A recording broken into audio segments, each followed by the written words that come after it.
Natural hair colour కోసం చూస్తున్నారా? అయితే Anoos henna and black expert వాడండి.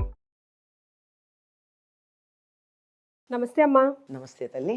అమ్మా, ఇంట్లో ఎవరన్నా పెద్దవాళ్ళు అంటే తల్లి కానీ తండ్రి కానీ ఫర్ ఎగ్జాంపుల్ మరణించినప్పుడు తలనీలాలు ఇస్తారు. ఆ ఇంటి కొడుకులు లేదంటే ఆ ఇంటి పేరు గల వాళ్ళు ఇస్తూ ఉంటారు. ఎందుకు ఇస్తారు అట్లా? కర్మ చేసిన వాళ్ళు ఇస్తారు. కర్మ అనేటటువంటిది పితృకార్యం ఏదైతే ఉందో దానిని ఏమంటారంటే అంత్యేష్టి అంటారు. అంత్యేష్టి అంటే చిట్ట చివరికి చేసేటటువంటి యజ్ఞం. ఇష్టి అంటే వ్యక్తిగతమైనటువంటి ప్రయోజనం కోసం చేసే యజ్ఞానికి ఇష్టి అని పేరు. అంటే ఇష్టం కోసం చేసేది, అంటే లోకక్షేమం కోసం చేసేది కాదు. మామూలుగా యజ్ఞాలైతే లోకక్షేమం కోసం చేస్తారు.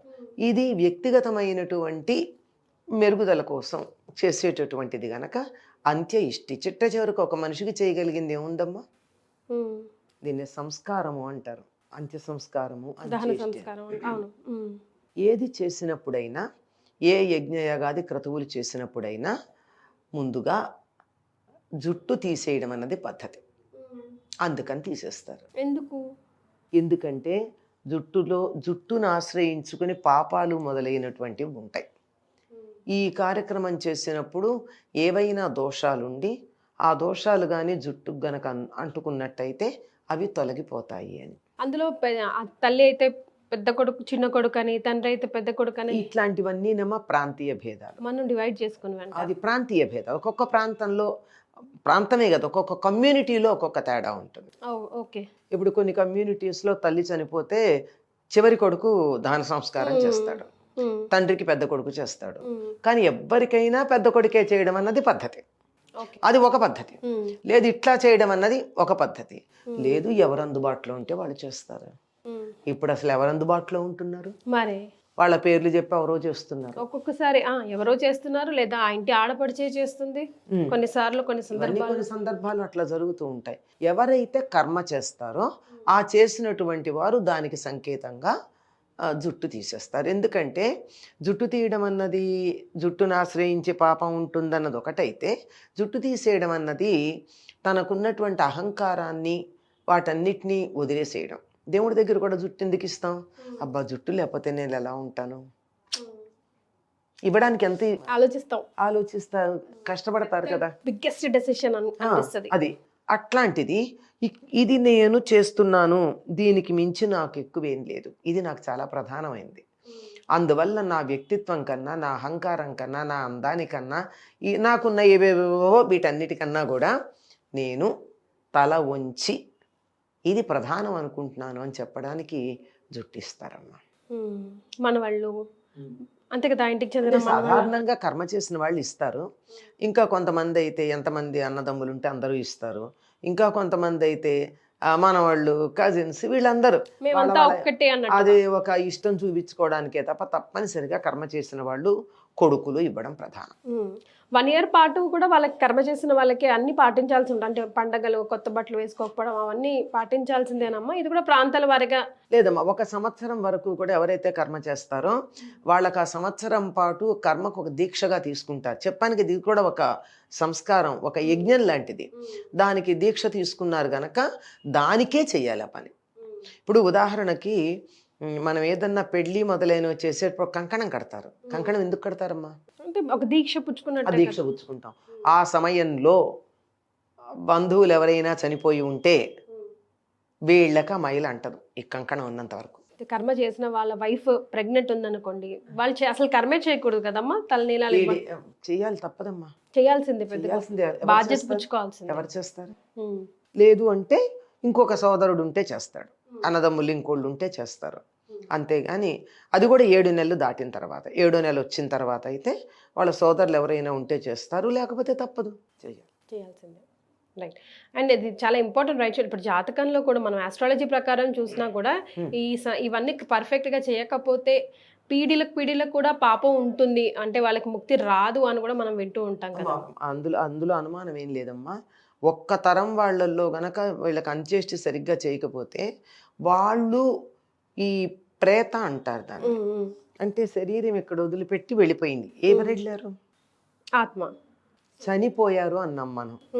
రెండు అర్థం ఏంటి? చని అంటే వెళ్ళి పోయారు, ఇక్కడి నుంచి వెళ్ళిపోయారు, మరి అంతేగాని లేకుండా పోలేదుగా, మరి ఉన్నారు. ఉన్నారు మనం మామూలుగానే వాడుతున్న చనిపోయారు అంటున్నాం కానీ వేరే పదం వాడటల్లా. ఇక్కడి నుంచి చని మరో చోటుకి వెళ్ళారు. అక్కడికి వెడితే ఏం జరిగింది? ఇక్కడి నుంచి టికెట్ తీసుకున్నాం కానీ అక్కడ నాకు వీసా లేదు. ఓ ఏం చేస్తాం? నేను ఇప్పుడు ఎక్కడికో వెళ్ళాను, ఏ విదేశాలకు వెళ్ళాను, ఇక్కడి నుంచి నేను డబ్బులు పెట్టాను, టికెట్ కొనుక్కున్నాను, తీరా చేస్తే అక్కడ నాకు వీసా రాలేదు, నాకు ఎంట్రీ ఉందా? లేదు, అటు ఇటు కాకుండా. అలాంటిది లేకుండా అవతల లోకానికి వెళ్ళడానికి కావాల్సినటువంటి ఫార్మాలిటీ ఏదైతే ఉందో అది ఈ అంత్యేష్టిలో చేసేది, ఇక్కడ ఉండిపోకుండా. కానీ అవన్నీ నిజంగా చెందుతాయమ్మా.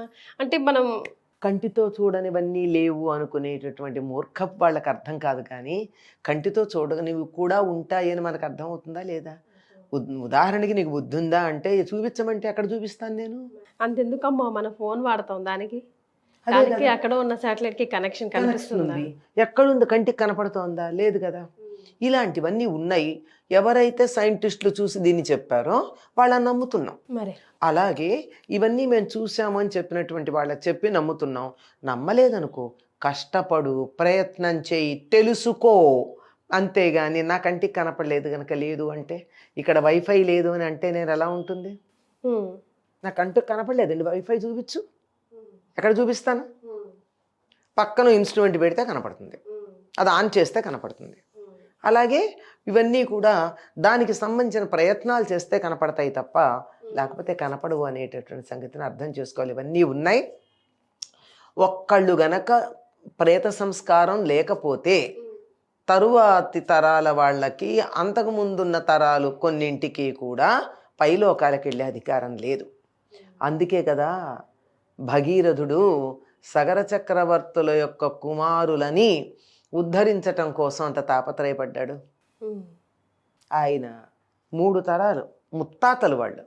ఆ ముత్తాతల్ని ఉద్ధరించకపోతే తర్వాత తరాల వాళ్ళు ఎవరు పైలోకాలకు వెళ్ళరు. ఈయనే ఆగిపోయాడు క్యూలో, ఇంక వెనకాల వాళ్ళు. అదే నేను ఒకటే చెప్తా బాగా అర్థం కావడానికి, పాస్పోర్ట్ వీసా అని చెప్తూ ఉంటా. అయితే బాగా ఈ దేశంలో అయితే ఆ మాట చెప్తాం కదా, ఈ భూలోకంలో ఇది కాక వేరే ఉందని మనకి తెలుస్తోంది కదా. ఇప్పుడు చంద్రుడి మీద ఎవడో ఒక ఆయన అమ్మేసట్ట కూడాను స్థలాలు, వెళ్ళి ఉంటారని ఉదాహరణకి విన్నాం కదా, అనుమానం ఏం లేదు అందులో. మార్స్ మీద అట్ట ఇవి కనపడని లోకాలు చాలా ఉన్నాయి. అటువంటి లోకాలకు వెళ్ళేటప్పుడు దానికి వెళ్ళడానికి అనుకూలమైనటువంటి పరిస్థితులు కల్పించడానికి ఈ మంత్రాలతో చేస్తాం. మంత్రాలకి చింతకాయలు రాలుతాయా? చింతకాయలు రాలడానికి మంత్రాలు అక్కర్లేదు.